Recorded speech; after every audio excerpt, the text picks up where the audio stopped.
결혼하고 아이를 낳고 돌잔치까지 오게 되기까지 참 많은 일이 있었던 것 같아요.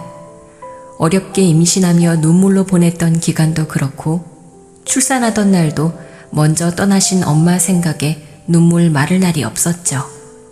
거기다 막상 그렇게나 바라던 아이를 낳고 나니 초보 엄마라 육아가 어찌나 힘든지 하루하루 쉽지 않은 날이 없었습니다.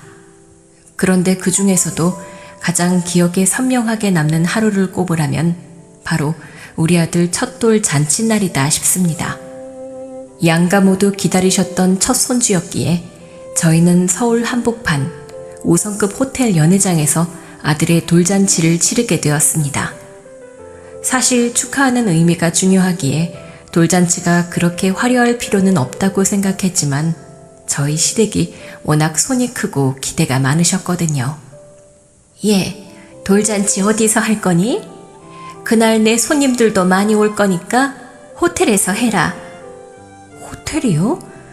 어머니, 그래도 호텔은 좀 과하지 않을까요? 저희 결혼식도 호텔에서 안 했는데. 얘가 무슨 소리를 하는 거냐? 우리 장손 첫돌인데 아무 데서나 할 수는 없지. 요즘 애들 돌잔치 하면 안 오려는 사람들 많은데 사람들 부르려면 호텔에서는 해야지. 그러니까 무조건 호텔에서 해라. 알겠지? 그렇게 말씀하신 시어머니께서 아이 한복이며 장식에 컨셉까지 직접 계획하고 주도하셨어요. 남편도 아이 돌잔치에 무슨 돈을 그렇게 쓰느냐며 적당히 하자고 했었지만 워낙 뽐내고 멋부리기 좋아하는 시어머니와 동서가 이미 그날 입을 옷까지 맞췄다고 설레발을 치는 바람에 도저히 저희가 말릴 수 있는 분위기가 아니었습니다. 사실 어머님도 손주를 사랑하는 마음에서 그러신 거니까 저도 이해하려고 했죠. 그렇게 시어머니가 열심히 준비한 돌잔치 당일이 되고 저는 분주하게 손님을 맞고 아이를 챙기느라 정신이 없었습니다. 돌잔치 때문에 일찍부터 일어나 움직여서 그런지 그날따라 아들의 컨디션이 영 좋지 않았거든요. 그래서 애가 자꾸 보채고 오는 바람에 저는 아이를 챙기느라 친정아빠에게 신경을 쓸 수가 없었어요. 돌잔치 당일에도 아빠가 어쩌고 오시는지 제대로 물어볼 겨를도 없었죠. 시어머니는 한 달 전부터 새 옷을 해 입으신다, 미용실을 가실 거다 이런저런 얘기를 하셨었기에 저는 괜히 저희 아빠가 신경이 쓰였습니다. 고물상을 운영하시며 늘 편한 것만 찾으시다 보니 꾸미는 것과는 거리가 먼 아빠가 어쩌고 오실까 싶었거든요. 아빠 동훈이 돌잔치 날 입을 옷 있어? 이참에 나랑 쇼핑이나 갈까? 아이고 됐다. 아빠 옷 많아. 나도 예쁘게 차려입고 갈 테니까 걱정 말아라. 아빠는 걱정 말라고 웃으시며 말씀하셨지만 저는 솔직히 그게 더 걱정이었어요. 우리 아빠 제대로 된 양복 한 벌 없으실 텐데 어쩌고 오시려나 싶었거든요. 이런 얘기를 들으시면 제가 나쁜 딸 같아 보일 겁니다. 아빠한테 옷 한 벌 사드리지도 않았으면서 무슨 그런 걱정을 하냐고요. 하지만 제가 걱정한 건 다른 이유가 아니었어요. 저는 아빠가 너무 소중하니까 그 소중한 사람이 혹시라도 누군가의 시선 속에 상처받는 게 두려웠던 거죠. 그리고 돌잔치 직전에서야 아빠를 발견한 저는 깜짝 놀랄 수밖에 없었습니다. 어머, 저기 저 사람 사돈어른이세요? 세상에, 저게 대체 무슨 꼴이니? 아빠는 평소처럼 허름한 구두와 허름한 점퍼 차림이셨습니다. 물론 그것들이 아빠가 갖고 계신 옷 중 가장 깨끗한 옷이라는 걸 저는 알고 있었지만 남들 눈에는 그저 허름한 차림새일 뿐이겠죠. 그렇게 제일 늦게 나타나신 아빠의 초라한 모습에 시어머니와 동서가 깜짝 놀라며 입을 열었습니다. 사돈, 아직도 고물상 하세요? 아, 그럼요. 아직도 하고 있죠. 사돈은 참 변함없이 한결같으시네요. 차림이며 여러모로 말이에요. 변함없이 한결같은 게 제 장점입니다. 그럴 게 아니라 어디 주방 가서 박스라도 얻어다 드릴까요? 어머, 그러시면 되겠다. 여기까지 오셨는데 빈손으로 가시면 아쉬우실 거 아니에요. 사돈어른, 가실 때 꼭 박스 챙겨가세요. 비웃음이 명백한 시모와 동서의 말에 저는 입술을 질끈 깨물었습니다. 마음 같아서는 무슨 소리를 하시는 거냐며 화라도 내고 싶었지만 속도 없이 웃고 계신 아빠를 보며 참을 수밖에 없었어요. 허허, 정말 그럴까요? 아이고, 제 생각까지 이렇게 해주시고 감사하네요. 사돈 덕분에 빈손으로는 안 가도 되겠습니다. 그건 별로 중요한 거 아니니까 일단 돌잔치부터 즐겨. 아빠, 손주 보셔야지. 아, 그래. 우리 손자부터 봐야지. 아이고, 우리 동훈이 드디어 1살이 되었구나. 드디어 돌을 맞이했어. 우리 동훈이 이 할아버지가 선물 가져왔지요. 다행히 아빠는 시모와 동서의 말에 별 타격이 없으신 듯 허허실실 웃고 마셨습니다. 평소에도 워낙에 남의 시선을 신경 쓰지 않으시는 분이라 남들이 무슨 말을 해도 별로 신경 쓰지 않으시는 분이시거든요. 그래서 손자의 돌잔치 날에도 본인의 차림새보다 손자를 위한 선물을 신경 쓰셨을 아빠의 두 손에는 모두 저와 아들을 위한 선물만 가득 들려 있었습니다. 아빠에게서 선물을 건네받은 저는 순간 거칠거칠한 아빠의 손을 잠시 들여다보게 되었어요. 떠올려보면 아빠의 손은 늘 거칠었습니다. 어릴 적부터 아빠의 손을 맞잡을 때마다 따가워했던 기억이 있었죠. 아빠의 손은 굳은 살로 뒤덮여 투박했고 세월에 쓸려 거칠었지만 그런 아빠의 손에서는 세상에서 제일 따뜻한 온기가 느껴졌습니다. 그래서 저는 그런 아빠의 손을 참 좋아했죠. 사실 어릴 적 저희 집은 형편이 넉넉한 편이 아니었어요. 저를 낳고 얼마 안 되어 돌아가신 엄마를 대신해서 아빠가 홀로 저를 키워주셨거든요. 아빠는 혼자 돈을 벌어야 했고 저를 키워야 했고 혼자서 감당해야 하는 일들이 너무 많으셨을 겁니다. 하지만 아빠는 한 번도 제 앞에서 힘든 내색을 하지 않으셨어요. 하루 종일 고철 수레를 밀며 피지를 주우시다가 다치셨던 날에도 고된 공사판 노동에 밤마다 파스를 붙이며 끙끙거리시던 날에도 아빠는 항상 제 앞에서 웃기만 하셨습니다. 우리 현정이 오늘은 학교에서 뭐 배웠어? 선생님 말씀 잘 들었어? 아빠는 없는 살림에도 늘 저를 살펴주셨습니다. 지금도 기억이 나요. 초등학교 시절 도시락을 싸들고 다녀야 했는데 아빠는 매번 새벽 일찍 일어나셔서 없는 솜씨에도 손수 제 도시락을 싸셨어요. 김치에 밥을 볶아서 계란 후라이를 올린 도시락을 식지 않게 이불 밑에 넣어놓고 일을 나가곤 하셨죠. 하지만 저는 어린 마음에 엄마들이 싸주었을 화려한 친구들의 도시락을 부러워하며 아빠의 정성을 이해하지 못했습니다. 한참 나중에서야 그게 얼마나 큰 정성이고 사랑이었는지 알았죠. 아빠가 하나뿐인 계란 후라이를 나한테만 양보하고 본인은 누른 밥에 쉰김치만 드시고 계셨다는 걸 아주 늦게 알았거든요. 저도 자식을 키우는 지금 생각해보면 아빠가 힘든 상황에서도 얼마나 저를 열심히 키워오셨는지 알 수 있었어요. 하지만 저를 키워내느라 아빠는 고생만 하고 뭐 하나 가져본 것도 누려본 것도 없으셨죠. 저의 졸업식, 입학식 날마다 빠짐없이 학교로 찾아오셨던 아빠는 그때마다 여기저기 해지고 낡은 차림이셨습니다. 하지만 그때마다 저는 매번 새 신을 신고 새 가방을 메고 있었어요. 그렇게 어려운 시절을 지나고 여유가 생겼을 때에도 아빠는 자신에게만 늘 인색하셨죠. 반면 저는 그런 아빠의 사랑을 담뿍 받으며 사랑도 관심도 뭐 하나 부족한 것 없이 자랄 수 있었습니다. 그래서 저는 그런 아빠가 늘 존경스럽고 자랑스러웠어요. 아빠의 거친 손은 저를 위해 희생한 노력의 대가라는 걸 알기에 감사한 마음이었거든요. 그런 아빠가 제게 가르쳐 주신 가장 큰 선물은 어떤 상황에서도 포기하지 않고 기죽지 않는 당당한 삶의 태도였습니다. 누군가가 업신여기고 무시하고 비웃더라도 저 하나만 당신을 믿으면 된다는 아빠의 한마디가 저를 그렇게 자라게 했죠.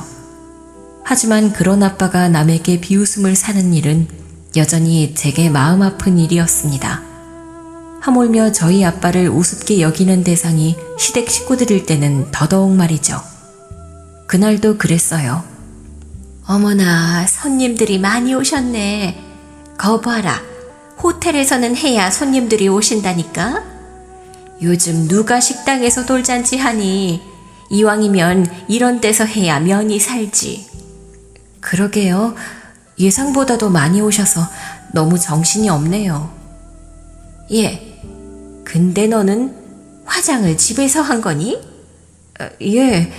아이 때문에 미용실 갈 시간이 없어서요. 왜 그러세요? 너무 별로예요? 아휴, 이왕이면 신경 좀 쓰지.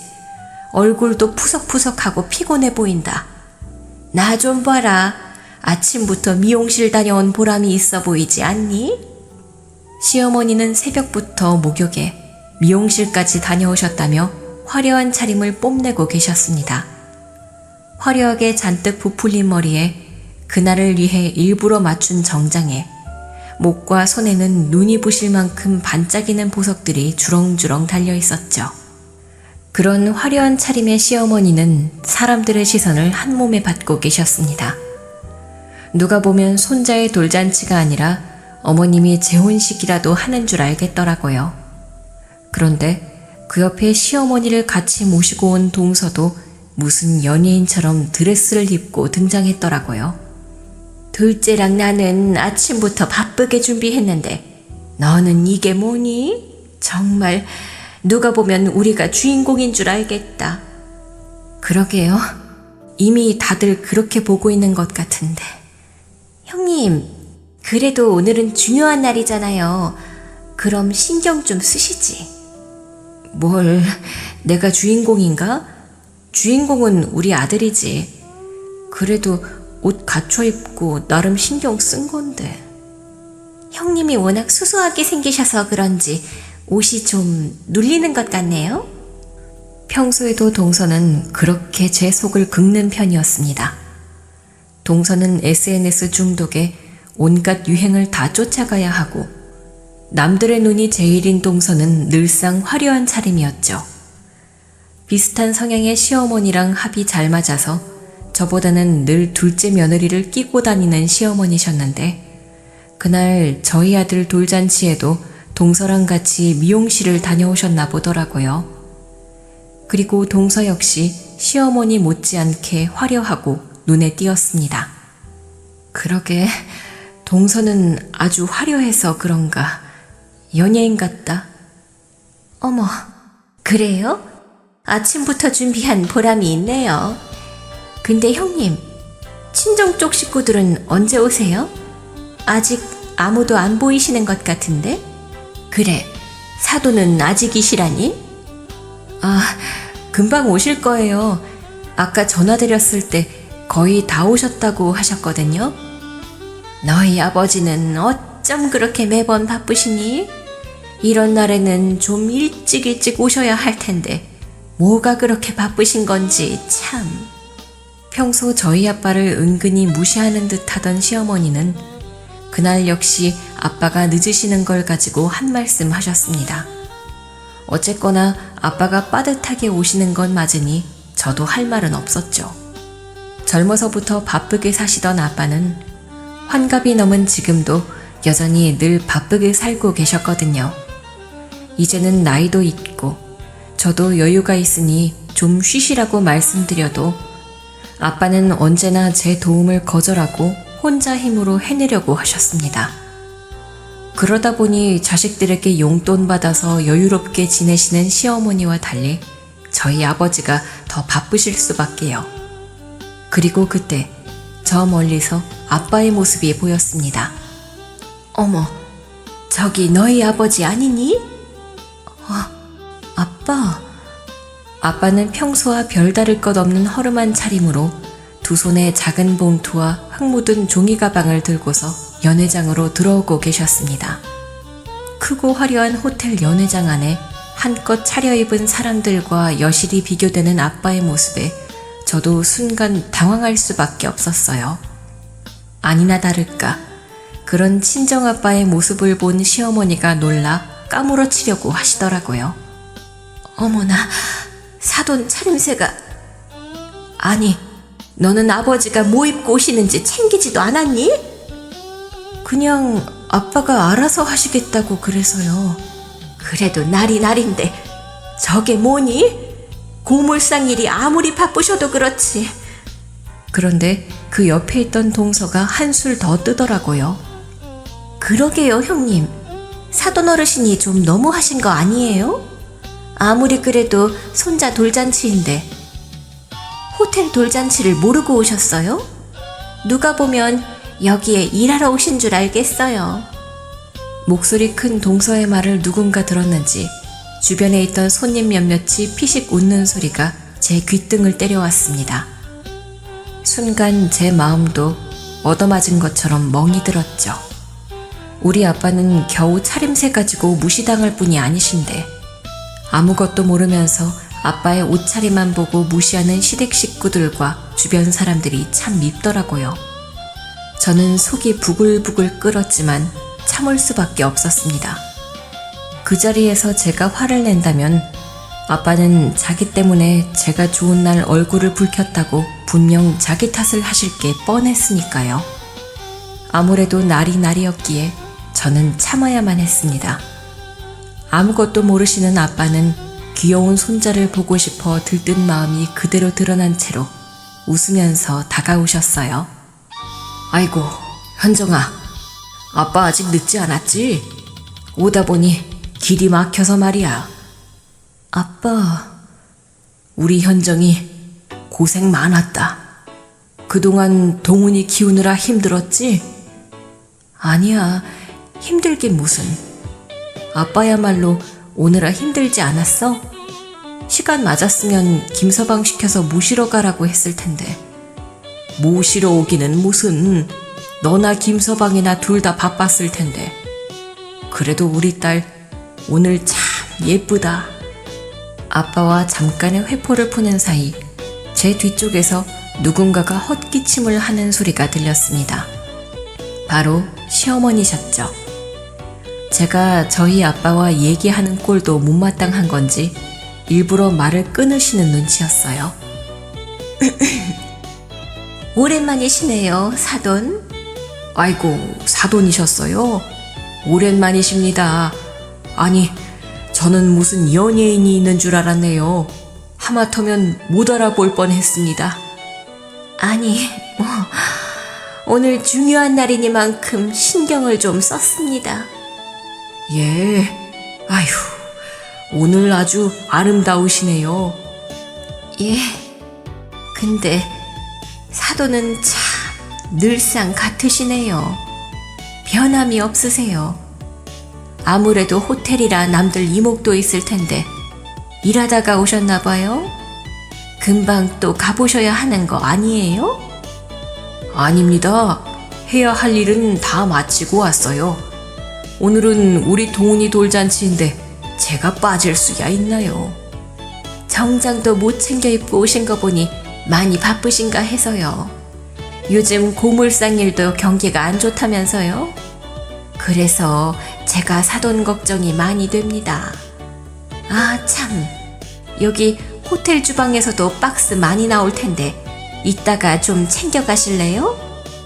아이고, 저를 생각해 주셔서 감사하네요, 사돈.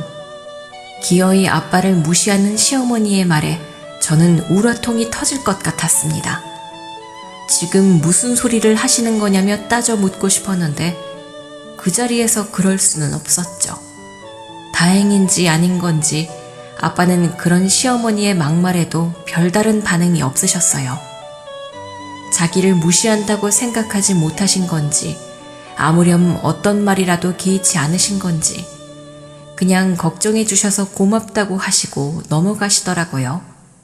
그리고 그 불편한 상황을 넘기기 위해 제가 다시 말을 끊어야 했습니다. 아빠, 근데 그 손에 든 거는 뭐야? 놔주려고 가져온 거야? 이거? 맞다. 이거 전해줘야지. 별거는 아니고 동훈이 선물이다. 봉투는 나중에 집 가서 열어보고 이거는 나중에 동훈이 줘. 아빠는 제게 잘 접힌 흰 봉투 하나와 낡은 종이 가방 하나를 건네주셨습니다. 장난감이네? 바쁠 텐데 뭐 이런 걸 다 사왔어. 별거는 아니고 길 가다가 동훈이 생각나서 사 모았던 거야. 아직 이런 거 가지고 놀기는 어리겠지만 이제 돌이니까. 또 세월 금방 아니냐. 어릴 적 저를 키우셨을 때처럼 아빠는 손자를 생각하고 계셨나 봅니다. 예전에도 길 가다가 예쁜 머리핀만 보이면 져주겠다고 그렇게 사들고 오셨던 아빠였는데 이제는 손자 생각에 길에서 장난감을 사 모으셨는지 아빠가 들고 오신 종이봉투 안에는 여러 가지 작은 장난감들이 가득 들어 있었어요. 바쁘다는 못난 딸 때문에 손자를 자주 보지도 못하시는 아빠가 손자가 보고 싶을 때마다 사 모으신 것들일 거라는 생각에 저는 순간 눈물이 날 뻔했습니다. 그런데 그 광경을 지켜보던 동서가 또다시 비꼬듯 말했죠. 어머, 사돈어른 정말 귀여우시네요. 장난감이라니. 얼마 만에 보는 풍경인지 정겹네요. 근데 돌잔치 선물인데 보통 요즘에는 최소 금반지 아니면 골드바 정도 아닌가요?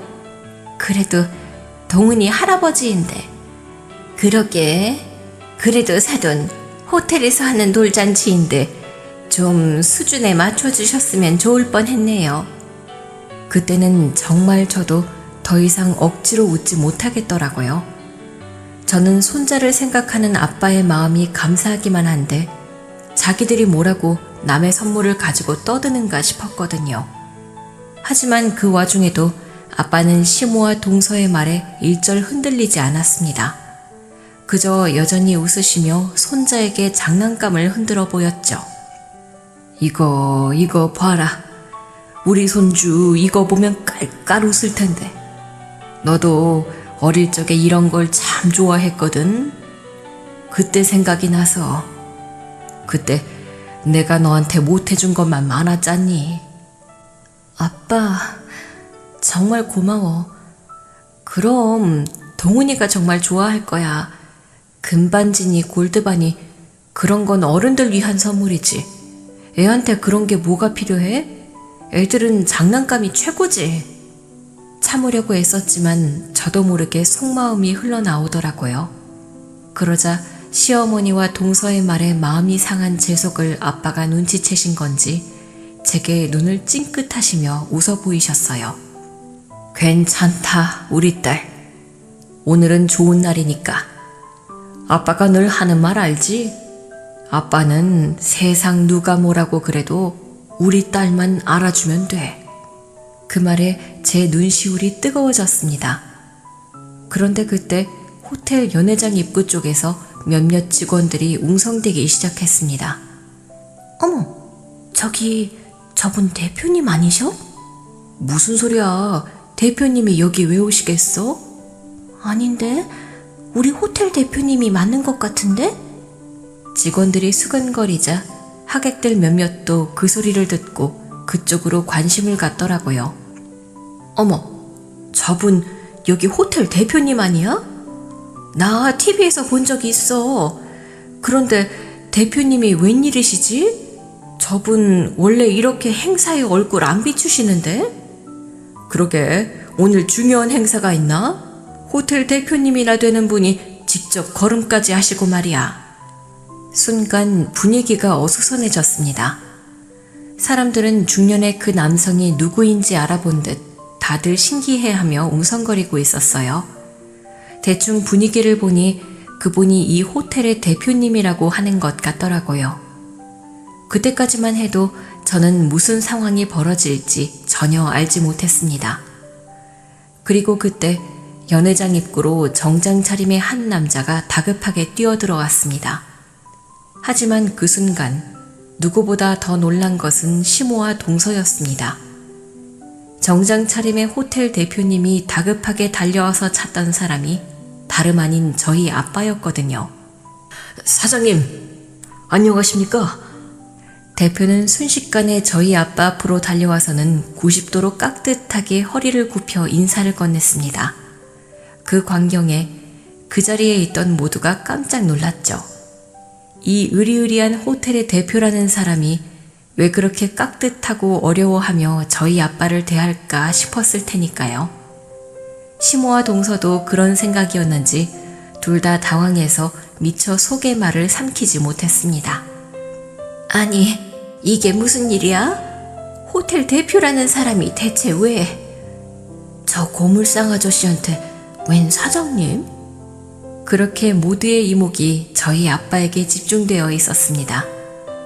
한눈에 봐도 비싸 보이는 정장을 입고 수억짜리 시계를 찬 호텔 대표가 낡고 초라한 차림의 아빠에게 굽신거리며 어려워하는 모습에 모두들 궁금증이 동한 듯 했어요.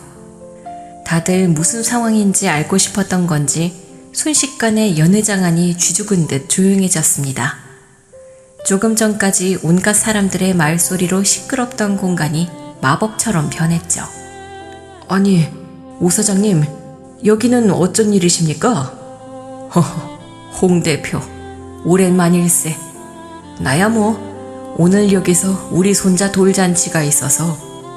그럼 저한테 연락을 좀 주시지 않고요. 제가 미리 알고 있었으면 더 제대로 준비했을 텐데요. 사장님 손자분 돌잔치인 줄도 모르고 있었지 않습니까? 방금 전에 직원한테 사장님이 호텔에 오셨다는 소식 듣고 곧장 달려온 거예요. 근처에서 모임을 하고 있었기에 망정이지 멀리 있었으면 어쩔 뻔했나요? 아이고, 바쁜 사람이 뭐하러 나 때문에 오고 가고 해? 나도 홍 대표 바쁜 거 뻔히 아는데 제가 아무리 바쁘다고 한들 오 사장님을 안 챙기겠습니까? 오 사장님은 제 은인이신데요. 사업하는 사람으로서 제가 은인 대접을 이렇게밖에 못한 게 너무 죄송스럽습니다. 아이, 은인은 무슨, 내가 뭐 한 게 있나. 그래서 오늘 오 사장님 손자 돌잔치라고 해서 제가 실례를 무릅쓰고 찾아왔습니다. 오늘이라도 제가 뭐라도 해드릴 수 있게 해주세요. 아닐세, 이렇게 와준 것만으로도 고마운 거지. 뭘 또 자꾸 해주겠다고 그러나. 오늘 여기 연회비는 전부 제가 지불하겠습니다. 계약금은 환불 처리될 테니까 신경 안 쓰셔도 될 겁니다. 아, 그리고 지금부터 여기 제가 위스키랑 와인들 싹 돌리겠습니다. 제 개인 창고까지 털어서 내어드릴 테니까 가족분들이랑 하객분들 전부 부담 없이 즐겨주셨으면 좋겠습니다. 아이고, 무슨 말도 안 되는 소리를. 그러지 않아도 된다니까 글쎄. 아닙니다. 저 절대로 그냥 넘길 수 없습니다. 제가 어떻게 이 자리에 있는 건데요. 오 사장님이 아니었으면 저 지금 길바닥에 앉아 있을지도 모릅니다. 사장님 덕분에 저와 여기 직원들이 이 자리에 서 있을 수 있는 거라고요. 사장님이 저희를 다 살려주신 거예요. 그 말에 아빠는 민망한 듯 손사래를 쳤지만 호텔 대표는 여전히 진심 어린 존경의 눈으로 저희 아빠를 바라보고 있었습니다. 그리고 정말 은인을 대하듯 몇 번이나 감사의 말을 전하며 은혜를 갚겠다고 말했죠. 심지어 그날의 돌잔치 비용을 전부 대표님이 지불하시고 개인적으로 비싼 주류들까지 대접하겠다고 하시더라고요. 어떻게든 저희 아빠에게 도움이 되고자 하는 호텔 대표의 말에 동서는 입을 틀어막고 저를 돌아봤습니다. 형님, 이게 무슨 상황인지 아세요? 아니, 호텔 대표님이 왜 형님 아버님을 알고 계세요? 은인이라니 대체 무슨 말이에요? 글쎄, 그게 궁금해, 동서? 그럼요, 당연히 궁금하죠. 저뿐만 아니라 여기 이 자리에 있는 사람들 다 궁금할걸요? 하지만 저는 동서의 물음에 대답해주지 않았습니다. 그저 웃는 얼굴로 조용히 아빠를 바라보고 있었죠. 무슨 소리를 하는 거야, 저 사람? 둘째야, 저 남자가 호텔 사장이라는 거지? 예, 그렇대요, 어머니. 근데 호텔 사장이 왜 사돈 앞에서 어쩔 줄을 몰라 하니? 은혜는 뭐고, 뭐가 그렇게 고마워서 저렇게 절절 매는 거야? 그러니까요. 저런 대단한 사람이 왜 저런 작업복 아저씨한테... 어머, 일로 온다. 그때 아빠와 얘기를 마친 호텔 대표가 저에게 다가와 정중히 인사를 건넸습니다. 안녕하세요. 오 사장님 따님 맞으시죠? 처음 뵙겠습니다. 예, 와주셔서 감사해요. 바쁘실 텐데 괜히 번거롭게 해드린 게 아닌가 모르겠네요. 아닙니다. 번거롭다뇨. 다른 일도 아니고 오 사장님 가족 일인데 제가 모른 척 할 수 있나요? 훌륭한 아버님을 두셔서 참 좋으시겠어요. 아버님이 얼마나 대단한 분이신지는 제가 직접 경험했으니 잘 알죠. 따님도 좋은 분 밑에서 잘 자라신 것 같네요. 네, 저도 저희 아빠 무척 존경해요. 세상에 어떤 대단한 누구를 데려다 놔도 비교되지 않을 분이시죠. 맞습니다. 그래서 저도 오 사장님을 많이 본받으려고 하고 있어요. 아무쪼록 와주셨으니 식사라도 하고 가세요. 오시기까지 번거로우셨을 텐데 괜히 죄송해서요. 아닙니다. 지금도 제가 막무가내로 찾아와서 폐가 된 것 같은데요. 저는 이제 그만 가봐야죠. 그 전에 이건 아주 작은 제 마음입니다. 그리고 호텔 대표는 미리 준비해온 금빛 봉투 하나를 제게 조심스레 내밀었습니다. 빈손으로 올 수가 없어서 약소하지만 축의금을 준비했습니다. 이러시지 마세요. 와서 인사해 주신 것만으로도 감사한데 이게 무슨... 아닙니다. 오늘은 축하하는 자리잖아요. 오 사장님 손자분의 돌잔치를 축하하는 의미입니다. 그러니까 그냥 기쁜 마음으로 받아주세요. 사실 더 해드리고 싶은데 다른 분들께 괜히 오해 사게 될까 싶어서 조용히 이것만 드리려는 겁니다. 저는 손사래를 치며 거절했지만 대표는 끝까지 제게 봉투를 건넸습니다. 그러자 시모와 동서가 다들 그 봉투가 궁금한지 와서 껄떡대더라고요. 아까 우리 아빠가 봉투를 건넸을 때에는 금반지니 골드바니 하며 비웃던 사람들이 말이에요. 그렇게 호텔 대표는 마지막까지 아빠에게 깍듯이 인사를 하다가 돌아갔습니다. 그리고 그 잠깐의 장면 하나로 연회장 전체가 뒤집히고 말았죠. 아까 그분이 호텔 대표님이라며? 근데 왜 저런 사람한테 굽신거리고 절을 하는 거야? 저분 대체 정체가 뭐지? 대체 이게 다 무슨 일이야 정말. 대표가 물러간 뒤 모두들 쉽사리 입을 떼지 못하고 있던 그 상황에 아빠는 여전히 멋쩍게 웃고만 계셨습니다. 시어머니도 굳은 얼굴로 멍하니 기둥 옆에 서 있기만 했고 동서는 더 이상 할 말이 없는 듯 땅만 쳐다보고 있더라고요. 아이고, 이거 괜히 나 때문에 돌잔치 분위기가 흐트러진 건 아닌가 모르겠다. 오늘은 우리 손자가 주인공인데 이거 어쩌다 나한테 시선이 몰려버렸네. 미안하다, 현정아. 아빠가 미안할 게 뭐가 있어.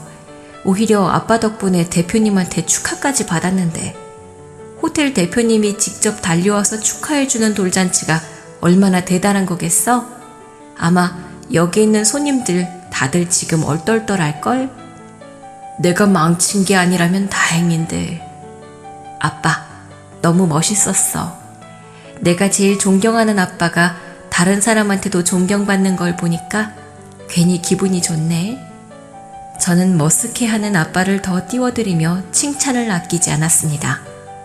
낡은 옷차림 때문에 괜히 아빠가 괜한 눈치를 보지는 않으실까 싶었던 저는 더욱 목소리를 높여 아빠를 자랑스럽다고 말할 수밖에 없었어요.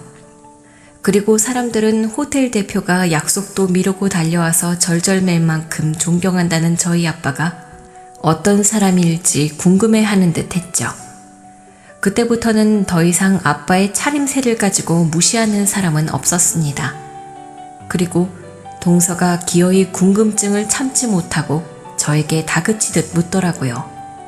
형님, 솔직히 말 좀 해봐요. 지금 이게 무슨 사이예요? 도대체 사돈 어른이 그 호텔 대표랑 무슨 사이냐고요. 누가 보면 목숨이라도 살려준 줄 알겠다고요. 그게 뭐라고 그렇게 궁금해해, 동서? 그럼 안 궁금하게 생겼어요? 형님은 알고 계신 거죠? 그렇죠. 그럼 나는 알지. 나도 아빠한테 얘기를 들었으니까. 그러니까 그게 대체 뭐냐고요. 궁금해서 미치겠으니까 말 좀 해주세요. 사실 우리 아빠가 대표님한테 도움을 좀 주셨거든. 그때 시어머니도 끼어들어 제 대답을 재촉하셨습니다. 도움? 무슨 도움? 어떤 대단한 도움을 준 거야? 저희 아버지가 여기 호텔에 땅을 파셨어요. 땅? 예, 여기 호텔 뒤편 확장된 부지가 원래 저희 아빠 거였거든요. 500평 넘는 부지요. 거기가 원래 저희 아빠 고물상 자리였어요. 사돈 어른이 땅이 있었다고요? 500평? 아니, 그 금싸라기 땅이 사돈 어른 땅이었다고요? 왜? 안 믿겨? 그럼 우리 아빠가 남의 땅에서 고물상 하는 줄 알았어? 아니, 그야 고물상이 뭐 그런 거 아니에요? 동서가 뭘 몰라서 그러는데 원래 남의 땅에서 고물상 하는 거 어려워. 사람들이 다 싫어하는데 어느 땅 주인이 자기 땅에 고물상 올리게 해주겠어? 그래서 우리 아빠가 열심히 벌어서 땅 사들이신 거지. 그렇게 고물상을 운영하셨던 거고. 저희 아빠 나름 땅 부자셨어요. 세상에, 너 그런 얘기 나한테는 안 했었잖니. 아빠 고물상 땅이 몇 평이라고 말씀을 드려야 했다는 건가요, 어머니? 글쎄요. 제가 그래야 할 이유를 몰라서요. 아니, 그래도 어떻게 아무 말도 안 할 수 있어요, 형님? 나는 그동안 형님 친정 어려운 줄 알았는데.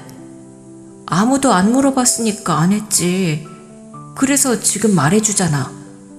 아니, 근데 그래서 사돈 어른이 땅을 팔았다고 대표가 저러는 거예요? 그게 뭐라고? 호텔 측에서 아빠 고물상 땅을 몇 년 전부터 사려고 계속 부탁했는데 아빠가 주변 상인들한테 피해 안 주려고 계속 미뤘었어. 호텔 측에서는 그 땅값의 5배를 불렀지만 돈은 중요하지 않다고 거절하셨지. 근데 결국 대표가 진심을 보여서 넘겨주신 거야. 그것도 그쪽에서 불렀던 5배가 아니라 원래 평균 시세대로만. 예? 아니, 뭐 하러요? 호텔이면 돈도 많을 텐데 이왕이면 많이 받으시지. 우리 아빠가 돈 때문에 전전긍긍하는 분은 아니시거든. 그때 호텔이 사정이 많이 어려웠는지 그 확장 공사가 유일한 희망이었는데 아빠는 그냥 그분을 도와주고 싶으셨던 거야. 아무튼 그래서 그때 우리 아빠가 아니었으면 호텔업이 아예 망할 뻔했었지. 그래서 대표님이 우리 아빠를 은인이라고 생각하시는 거야. 세상에, 너무 놀라서 말이 안 나오네요. 형님, 금수저였구나.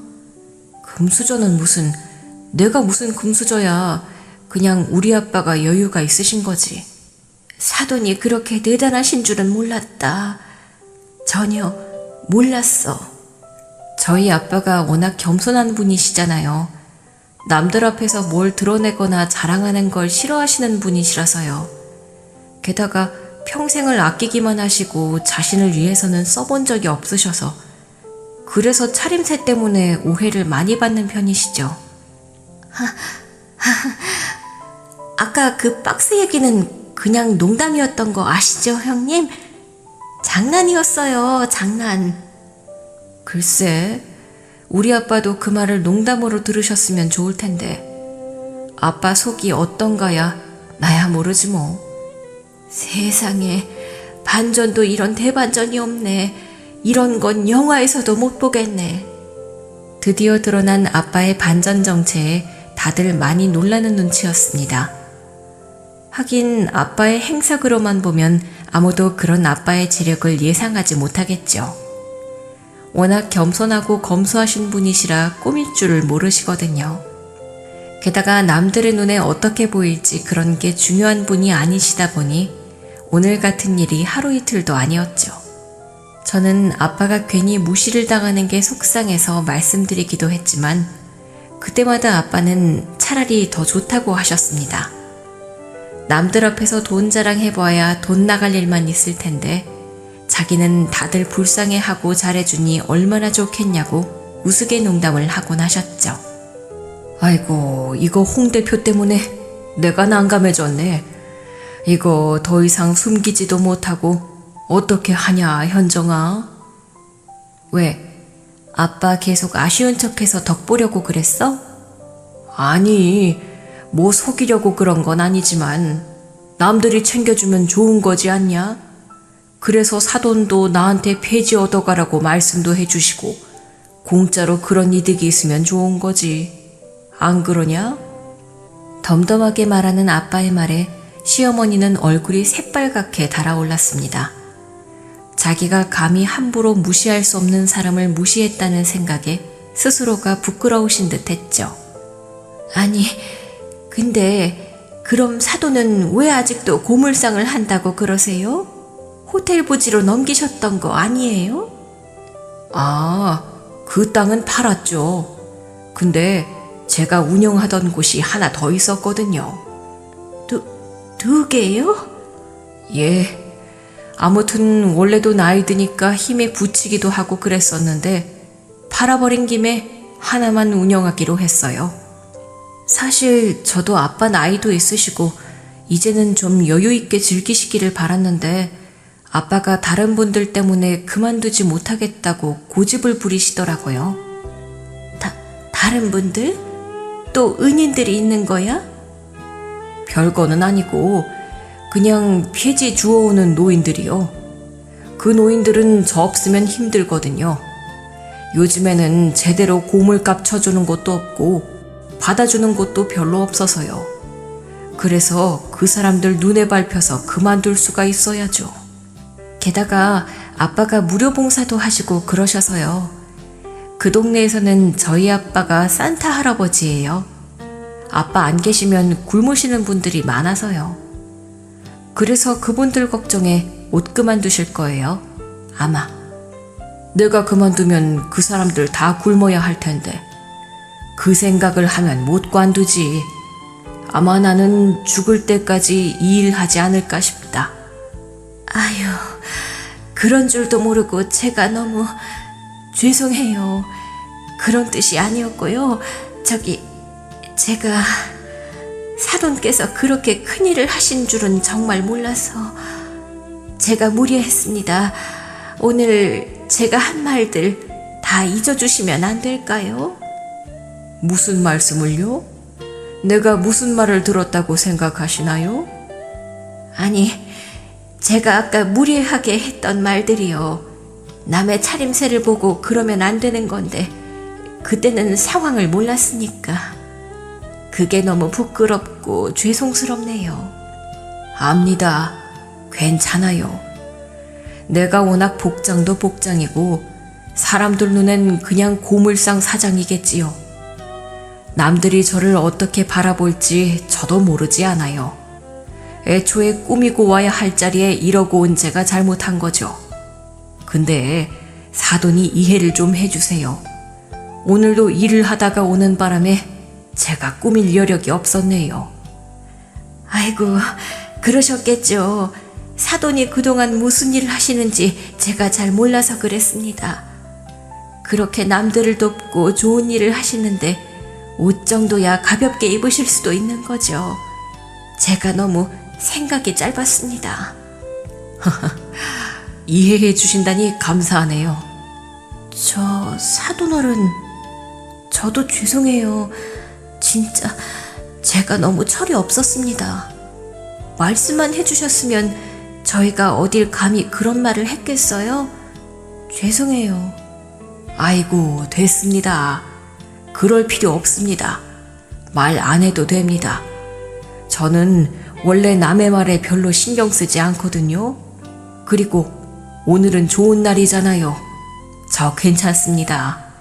원래 성격이 그래서 깊게 신경 안 쓰니까 너무 그러지 않아도 돼요. 아빠의 정체를 알게 된 시모와 동서는 서로 앞다투듯 사과를 전했습니다. 이제 와서 그런 사과가 무슨 의미가 있을까 싶었지만 아빠는 개의치 않는다며 두 사람을 용서해 주시려 했어요. 아빠보다 마음이 좁은 저는 쉽게 용서를 해주시는 게 아쉬웠지만 그게 원래 저희 아빠니까요. 시모와 동서는 자신들의 실수를 인정하고 부끄러워하는지 시선을 둘 곳 없이 고개를 푹 숙였습니다. 그들의 얼굴에 새겨진 건 단순한 부끄러움이 아니라 자신이 판단했던 기준이 얼마나 얕았는지를 깨닫는 후회 그 자체였죠. 그리고 그제서야 저는 아빠가 제게 주셨던 흰 봉투를 열어보게 되었습니다. 아빠, 근데 이거 지금 봐도 돼? 아이고, 집에 가서 열어보라니까. 뭐가 들었는지 궁금해서 그래. 이게 뭐야, 아빠? 그거 우리 손자 돌잔치 선물이다. 그냥 용돈 좀 담았어. 그걸로 아기 장난감도 사주고 고생 많이 한 현정이 너한테도 뭘 해주고 싶어서. 저는 봉투를 열어보고 숨을 들이켰습니다.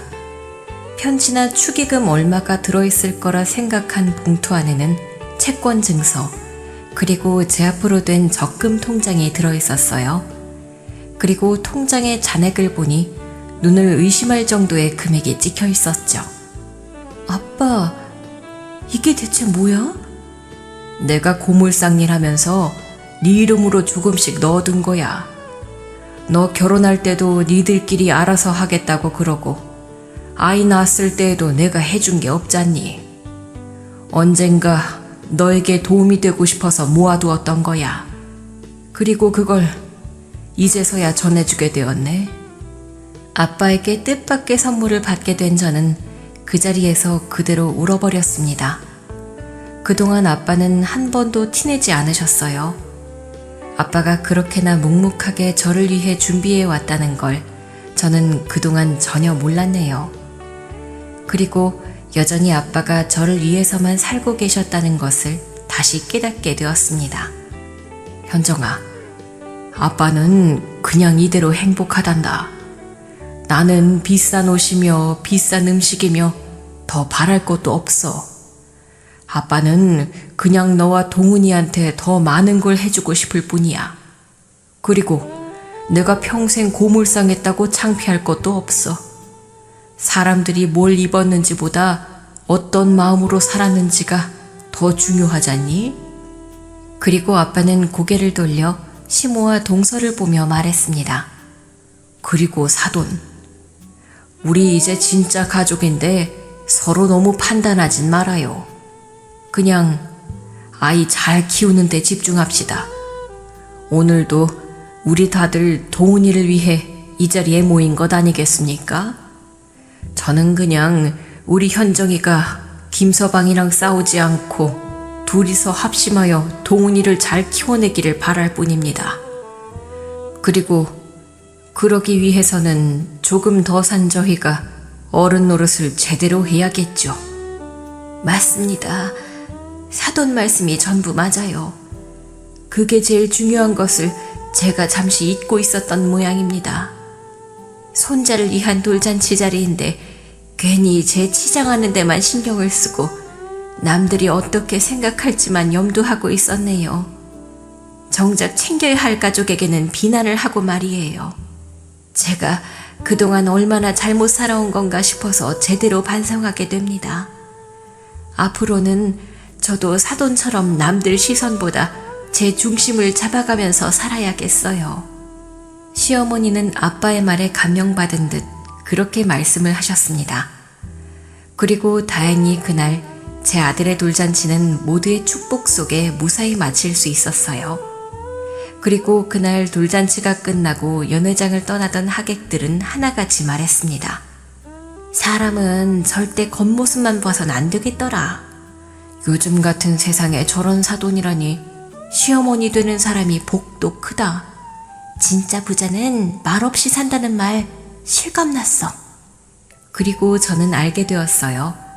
아빠는 단 한 번도 내보이거나 큰 소리 치지 않았지만 그 존재감만으로도 우리 가족 모두를 바꿔놓았다는 것을요. 그렇게 돌잔치가 끝난 후 며칠 동안 시댁 쪽에서는 별다른 연락이 없었습니다. 평소 같았으면 시모가 단톡방에 돌잔치 사진을 올리며 우리 손주 최고, 행사도 아주 성공적이었네 라며 떠들썩했을 텐데 그날이 있고서는 이상하게 너무 조용했습니다. 처음엔 저도 어색했지만 솔직히 불편하진 않았어요. 오히려 그동안 지겨웠던 시어머니 자랑에서 벗어나서 속이 후련했달까요? 그날 연회장에서 아빠 앞에서 초라하게 움츠러들던 두 사람의 얼굴이 아직도 생생했거든요. 그런데 정확히 돌잔치가 끝나고 일주일째 되던 날 시어머니에게 전화가 왔습니다. 현정아, 오늘 시간 좀 괜찮니? 내가 잠깐 할 얘기가 있어서. 네, 어머님. 무슨 일이세요? 그날 있잖니. 아무래도 내가 괜히 말실수를 한 것 같아서 사돈한테는 사과드렸지만 너한테도 미안하다고 말을 해야 할 것 같아서 말이다. 내가 네 얼굴 직접 보고 사과하고 싶어. 솔직히 의외였어요. 그동안 시어머니가 제 속을 긁는 일이 한두 번이 아니었지만 그동안 먼저 사과의 말을 꺼내신 적은 거의 없었거든요. 그랬던 시어머니가 저한테까지 직접 사과를 하시겠다니 신기하기도 하고 궁금했죠. 그렇게 시어머니를 따로 만나자 어머니는 예전과 달리 아주 조심스럽게 저를 대하셨습니다. 그날 사돈께 너무 신뢰를 범한 것 같아. 너한테도 말이야. 나도 내가 왜 그랬는지 모르겠어. 그냥 너무 편견이 앞섰던 것 같아. 괜찮아요, 어머님. 아빠는 다 이해하셨어요. 별로 신경도 안 쓰시더라고요. 저도 아빠가 괜찮다고 하시니 상관없고요. 오히려 그게 더 부끄럽더라. 분명 기분 나쁘셨을 텐데도 그렇게 아무렇지 않게 웃으시는데 나는 그 앞에서 무슨 짓을 했나 싶더라고. 그날 시어머니는 진심으로 미안하신 듯 눈시울을 붉혔습니다. 그리고는 봉투 하나를 제게 건넸어요. 이건 뭐 사과의 표시라기보단 우리 손주 위해 쓰라고. 내가 사돈께 직접 드리기엔 너무 죄송해서. 저는 그 봉투를 조용히 받았습니다. 아마 아빠는 받지 않으시겠지만 제 마음을 담아 전해드릴 수 있겠죠. 그리고 그로부터 또 며칠 후 동서에게도 연락이 왔습니다. 시어머니와 달리 만나자는 말 없이 문자 한 통이었지만 평소에 거만한 동서의 태도와는 확실히 달랐죠. 형님, 제가 형님 댁으로 작은 꽃배달 보냈어요. 카드 안에 쓴 말은 제가 진심 담아서 쓴 거예요. 사돈 어른께 전달만 부탁드릴게요. 제발 부탁드려요. 동서의 메시지를 보고 저는 조용히 웃었습니다. 동서가 그래도 반성은 하는구나 싶었거든요. 사람은 누구나 실수하죠. 하지만 진짜 중요한 건 그 실수를 인정하고 돌아보는 용기라는 걸 이번에 시모와 동서도 조금은 배운 것 같았어요. 그리고 아빠는 여전히 고물상을 운영하시며 열심히 살고 계십니다. 매일 트럭에 낡은 것들을 잔뜩 싣고 낡은 작업복에 검은 손으로 폐지끈을 묶으며 땀을 흘리십니다. 하지만 저는 압니다. 이제 그 모습을 함부로 우습게 볼 사람은 그 어디에도 없다는 것을요. 그리고 그날 밤 저는 아빠가 제게 주셨던 통장을 다시 들여다보았습니다. 1,000원, 5,000원, 여유가 생길 때마다 조금씩 통장에 제 몫을 입금하셨을 아버지. 아버지가 10수년간 통장에 기록하신 내역들을 바라보며 남몰래 눈물을 훔쳤습니다. 그리고 제 기억 속 아빠의 모습을 떠올렸어요. 고물상 마당에서 작업복 입은 채로 저를 안고 있는 아빠. 교복 입은 제 뒤에서 미소 짓던 아빠. 그리고 지금의 손주를 안고 있는 아빠까지.